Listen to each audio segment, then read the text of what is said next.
Welcome to Korea and to the Pacific Victors team. One unique aspect of 8th Army is our commanding general wears two hats. He is the commander of 8th Army and also performs senior leader duties in the United Nations Command and Combined Forces Command. Recent changes in North Korean leadership, rising illicit trade networks, increased North Korean nuclear and missile technology, coupled with these provocative acts, all create an increasingly complex operational environment for 8th Army. Until a lasting peace can be achieved on the Korean Peninsula, 8th Army's mission will remain the same: to deter a renewal of hostilities, and if deterrence fails, to defeat by force any external aggression directed against the Republic of Korea. Now that you know a little more about the North Korean threat and the strategic importance of U.S. presence on the peninsula, you should more clearly understand why you are serving on the Korean Peninsula. You should also recognize that you are joining the 8th Army team during a very challenging time. The heart of our mission is to continue to improve our combat readiness, to be prepared and to respond to North Korean provocation should that be necessary. At the center of the Department of Defense's Pacific rebalancing strategy, 8th Army maintains the largest Army footprint in the region as the nation's only field Army headquarters. There are roughly 28,500 United States Forces Korea troops stationed in South Korea, of which 22,800 are U.S. Army soldiers.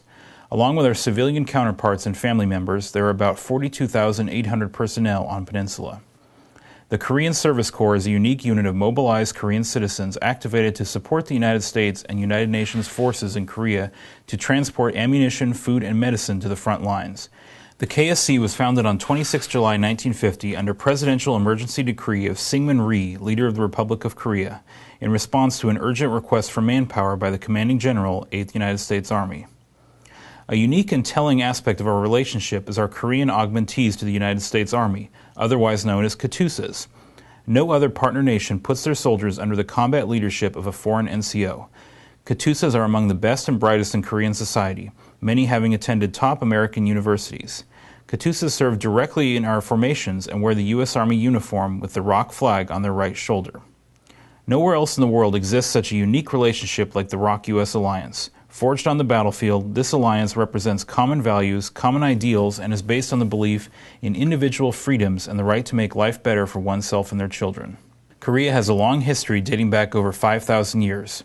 For most of this period, the region was unified under a single kingdom. It was invaded many times by Japan and China and was primarily occupied by Japan during the period from 1910 to 1945. Many of the camps the U.S. and ROK use today were Japanese Army camps. Yongsan Garrison previously served as the headquarters for the Imperial Japanese Army from 1910 to 1945, and several of the original Japanese buildings still exist. After World War II, the United States and the Soviet Union partitioned the peninsula into two territories while awaiting national elections that never took place. After Moscow and Washington failed to agree on a way forward in 1948, new governments were established: the Democratic Republic of Korea, ROK, with Syngman Rhee as president, and the Communist Democratic People's Republic of Korea, DPRK, with Kim Il-sung as premier. The country was divided roughly at the 38th parallel. On 25 June 1950, North Korean forces invaded South Korea without any warning. UN forces with 21 nations defended South Korea. The resulting war lasted 3 years and ended in stalemate. More than 1.5 million U.S. soldiers participated in the war, and more than 30,000 U.S. soldiers sacrificed their lives for the freedom of South Korea.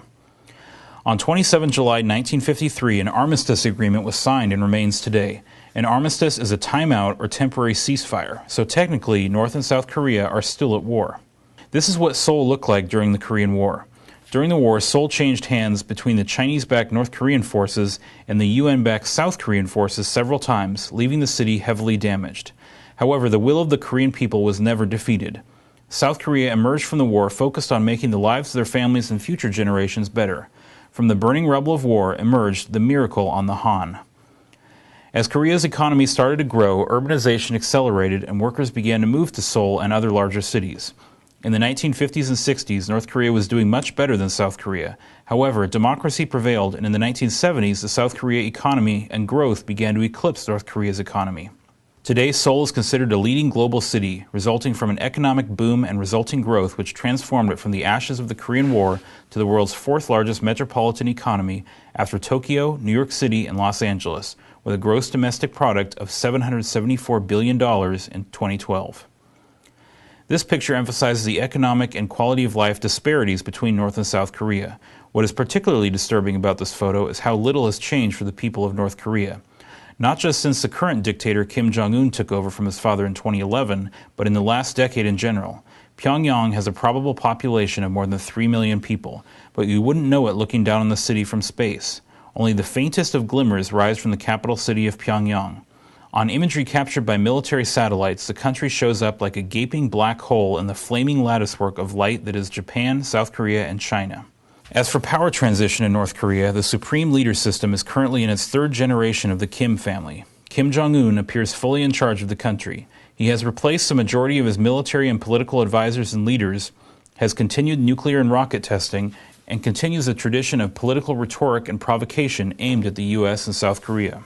And over the last 20 years, North Korea has methodically moved 70% of its military to forward locations south of Pyongyang along the DMZ. The results of this forward stationing of its military assets is that the U.S. and ROK forces only have 1 to 2 days unambiguous warning of war. And this increased threat generates increased political and military instability. The ROK-U.S. alliance, We Go Together, Kachi Kapshida. 8th Army has been in Korea since 1950 and has been the only continuously forward-deployed Army formation for the last 64 years. The long-standing relationship between the U.S. and Korea reflects 66 years of partnership and shared prosperity and is one of the closest military partnerships in the world.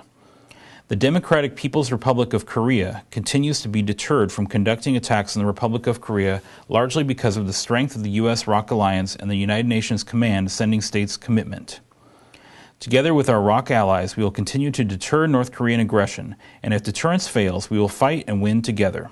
The U.S.-South Korean relationship encompasses not only our mutual security, but vibrant trade and economic cooperation, active coordination in facing regional and global issues, and close people-to-people ties. Our comprehensive strategic partnership is based on our common values, shared interests, and the trust that our nations have built over decades of cooperation.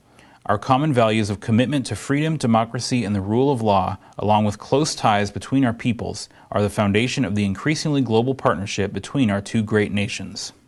The United States will honor the Mutual Defense Treaty with the Republic of Korea as long as America is welcome here. We have stood side by side in peace and war since 1950, and we look forward to continuing this vital partnership throughout the 21st century. Standards and discipline equal readiness. 8th Army is disciplined, fit, and ready. See the Blue Book.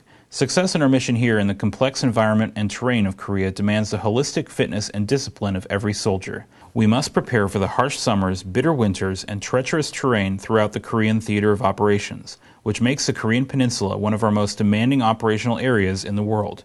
Maintaining a combat advantage through tough, realistic, combined training ensures the highest levels of unit and individual readiness. 8th Army and ROK Army units conduct training events on the very terrain where, one day, we may find ourselves executing real-world missions. Every member of this team must be fit to fight and win, as we truly never know when we will have to. Be an ambassador for our nation. We are ambassadors for our country and our way of life. We seek to build relationships and share our cultures in a spirit of trust and respect. You may have heard the term strategic corporal. Your actions can either positively or negatively impact the state of our U.S. ROK alliance. Especially with today's extensive communications and media visibility, even the actions of the most junior soldier can have positive or negative consequences on strategic issues.